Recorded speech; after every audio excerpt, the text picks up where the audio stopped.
Hello everyone, क्या आप लोगों ने भी नोटिस किया है कि यूट्यूब, इंस्टाग्राम या किसी भी प्लेटफॉर्म पे जब भी कोई पर्सन अपनी डांस की वीडियो या रील शेयर करता है, तो चाहे उसका डांस ना कथक हो, सेमी क्लासिकल हो, सिंपल कोरियोग्राफी हो, हिप हॉप या कुछ भी हो, लोग तुरंत से कमेंट सेक्शन में जाकर के लिख देते हैं मुजरा। जैसे कि ये वर्ड कोई गाली हो, जैसे ये शब्द बोलते ही परफॉर्मेंस करने वाले की इज्जत, तहजीब और कल्चर सब जीरो हो जाता हो। लेकिन क्या हमने कभी रुक कर सोचा है कि मुजरा एक्चुअली क्या होता था और हमने एक प्योर क्लासिकल आर्ट फॉर्म को कैसे बदनाम कर दिया। Hello everyone, this is Shri.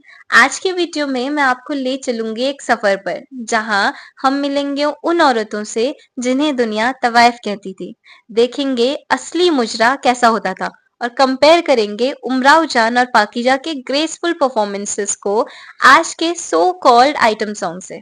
तो रेडी? सबसे पहले एक बात समझिए, तवायफ सिर्फ डांसर्स नहीं होती थी, वो होती थी trained classical vocalist, Kathak artist, Urdu and Persian poetry की एक्सपर्ट, एटिकेट्स की टीचर एंड कॉन्वर्सेशन की आर्टिस्ट। मतलब वो ना अपने जमाने की कल्चरल इन्फ्लुएंसर्स होती थी।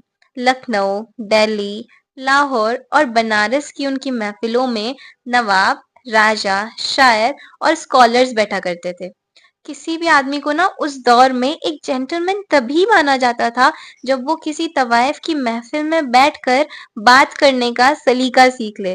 और सबसे इंटरेस्टिंग बात, वो अपनी खुद की बॉस होती थी, किसी की प्रॉपर्टी नहीं। उनकी कोठी अपनी होती थी, उनकी कलाएं उनकी अपनी होती थी और उनकी जिंदगी भी उनकी अपनी होती थी। अपनी जिंदगी की वो मालकिन होती थी।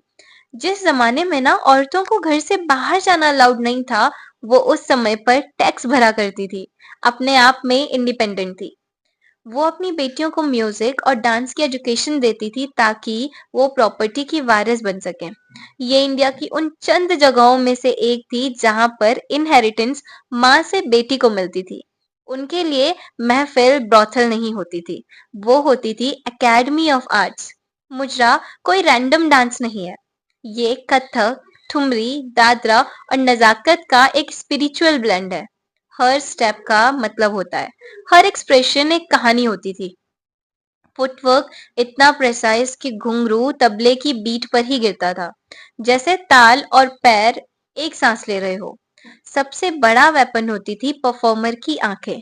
बस एक नजर और पूरी की पूरी कहानी समझ आ जाए, इसे कहते हैं बैठकर भाव दिखाना। और गाने जिन पर मुजरा परफॉर्म किया जाता था वो होते थे गज, नज्म, ठुमरी। उनकी लिरिक्स ऐसी होती थी जिनका मकसद सिर्फ एक था और वो था इमोशंस को महसूस करवाना, कोई वल्गैरिटी नहीं। फिर आए ब्रिटिशर्स। उनके लिए तो हर performing women was equal to a prostitute. उन्होंने इस आर्ट को नॉच का नाम दे दिया और विक्टोरियन मॉरलिटी के नाम पर तवाइफ्स को लीगली इमोरल डिक्लेयर कर दिया।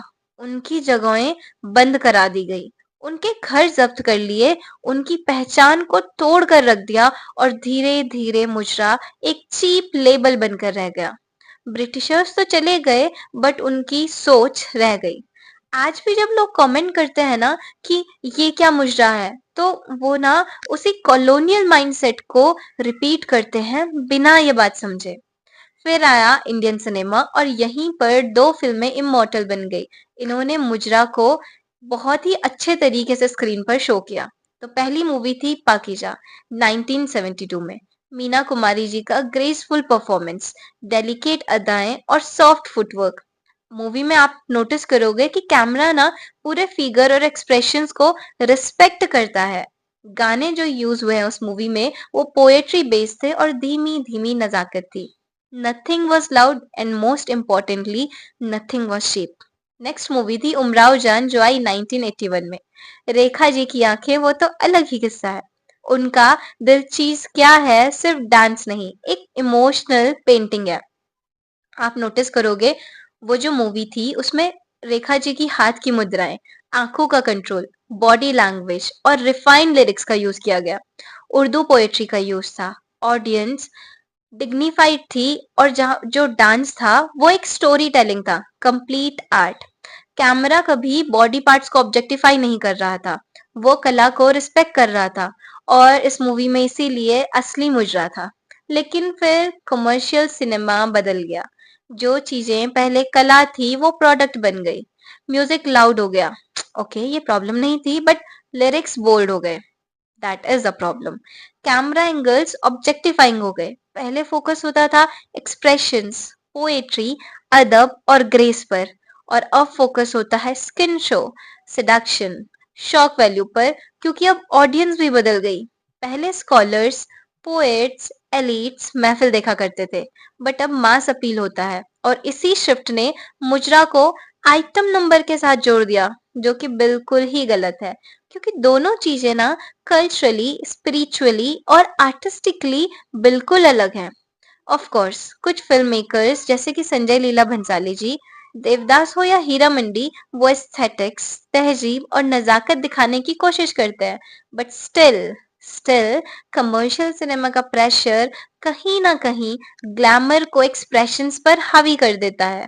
तो सवाल ये है, क्या हम असली तहजीब को समझ रहे हैं या बस उसका ग्लॉसी वर्जन देख रहे हैं? तो जब आज कोई पर्सन किसी भी दूसरे पर्सन की रील पर मुचरा लिखकर उसे इंसल्ट करता है, तो वो सिर्फ उस पर्सन को नहीं बल्कि अपने देश के एक बहुत ही सोफिस्टिकेटेड आर्ट फॉर्म को नीचा दिखा रहा है।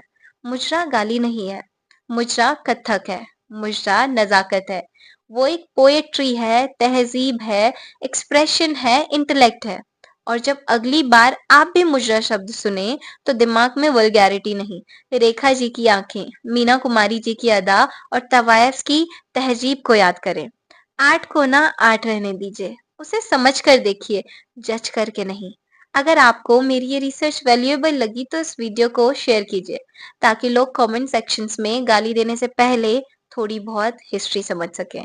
और सब्सक्राइब कीजिए for more such unheard perspectives on what Shri heard पर।